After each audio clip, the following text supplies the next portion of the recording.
जब भुट्टो साहब को ये केस बना और पिंडी जेल में बहैसियत कैदी सराय मौत लाया गया, तो जिस गाड़ी में लाया गया था उस गाड़ी का दरवाज़ा भी मैंने खोला था। इससे पहले 5 जुलाई को जब मुल्क में मार्शल लॉ लगा ज़ियाउल हक साहब 1977 में, आप किधर थे?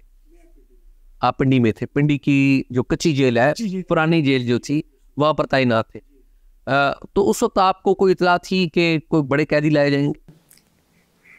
कुछ अरसा पहले, कुछ महीने पहले मुझे कहा गया कि एक इम्पॉर्टेंट शख्स जो है उसको लाया जा रहा है, आप फौरी तौर पर जाके सिहाला में उसकी सिक्योरिटी का इंतज़ाम करें। मैं सिहाला चला गया। ये किसकी तरफ से कहा गया था? ये मुझे एडमिनिस्ट्रेशन ने कहा था। मैं वहाँ पे चला गया तो बैरियर्स वगैरह जब मैं लगा कर तो कमरे चेक करने के लिए आ रहा था, तो इतने में एक गाड़ी उस गेस्ट हाउस के सामने आके रुक गई। नीले रंग की कार थी, हंचबैक डॉटसन। तो उसमें से धारीदार सूट पहना हुआ मूंगिया कलर का एक शख्स तेज़ी से उतरा। उसके एक हाथ में ब्रीफकेस था, तो उसने गाड़ी बंद की और दूसरा हाथ मेरे आगे करके कहता है, Masood Mahmood, you see the prisoner drove to the prison himself. तब मैं चौंका कि ये इंपॉर्टेंट आदमी था जिसमें जेल में आना था, तो सिक्योरिटी किधर गई? यानी कि एफएसएफ के जो डायरेक्टर जनरल थे, ये वो थे।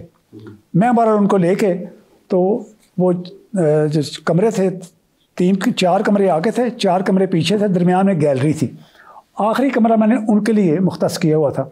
मैं उनको लेके उस कमरे में आ गया, तो मुझे कहते हैं, where I have to stay?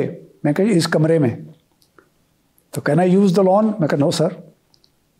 Can I use this drawing room? मैं कहा नो सर। वाई? मैं कहा सिक्योरिटी पॉइंट ऑफ व्यू से मुझे हदायत यही हैं कि आप सिर्फ ये कॉरिडोर इस्तेमाल कर सकते हैं, आप और इस कमरे में रहेंगे। तो उस शख्स के मुंह से जो अल्फाज निकले वो मेरे लिए एक ऐसा रास्ता बना रहे थे कि मैं आगे सोच सकता था कि क्या होने वाला है। उन्होंने एक गंदी सी गाली दी, तो कहते हैं now I will see that. ये कौन सी तारीख है जिस दिन ये मसूद महमूद आए थे? मई की कोई तारीख थी जी।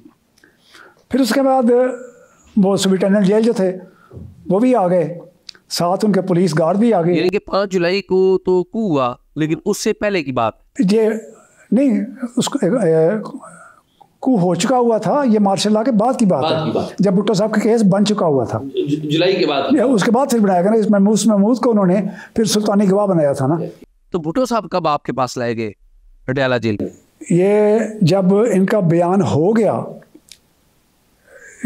मसूद महमूद साहब का, और उन्होंने इनके ख़िलाफ़ बयान दे दिया, सुल्तानी गवाह बन गए। उसके बाद भुट्टो साहब को, जो कि उस वक़्त मरी के गेस्ट हाउस में कहीं रखा गया था, फिर उनको सिहाला साहब जेल में लाया गया।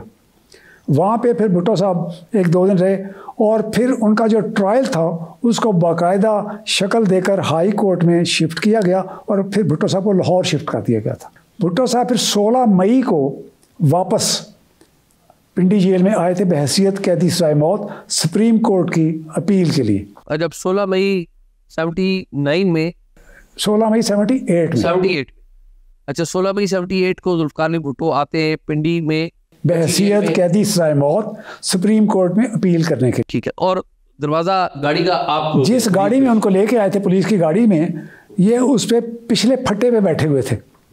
और मैंने जब वो दरवाज़ा खोला पुलिस वालों के साथ मिलके, तो भुट्टो साहब बाहर आए तो बड़े नाराज़ होकर कहते, look Masjid, how they have brought me here. मैं कहता, sir this was not our duty. अब हम भुट्टो साहब को लेकर उस अहाते में चले गए जहाँ पे भुट्टो साहब को रखा जाना था।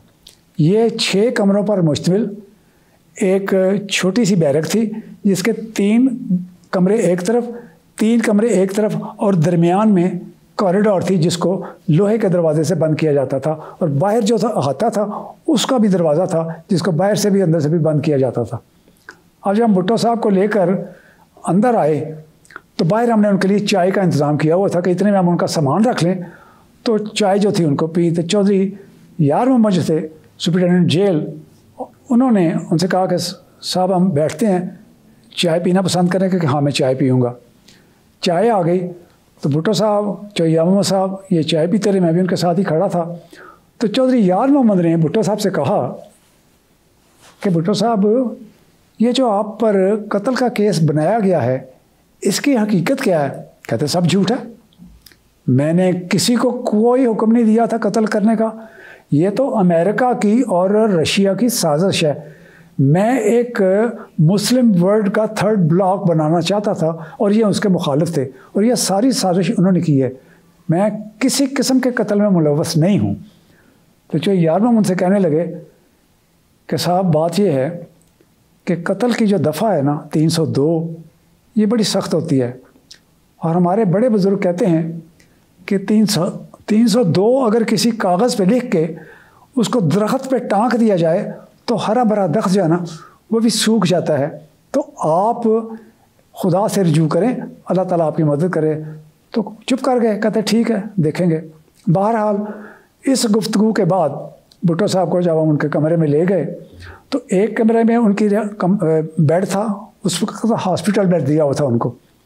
साथ वाले कमरे में उनका अपना सामान था और उसके साथ वाले कमरे में उनको जो काम करने के लिए मुशक्ति दिया हुआ था, अब्दुर्रहमान उसका नाम था, वो था। सामने वाले में किचन था, किचन में स्टोव होता था, उस ज़माने में स्टोव होता था या छोटी छोटी अंगीठी होती थी। फिर साथ वाले कमरे में किचन का जो सामान था वो रखा जाता था, एक फ्रिज था और उसमें कोई सामान था। और उसके साथ वाले कमरे में बाथरूम था। बाथरूम क्या था?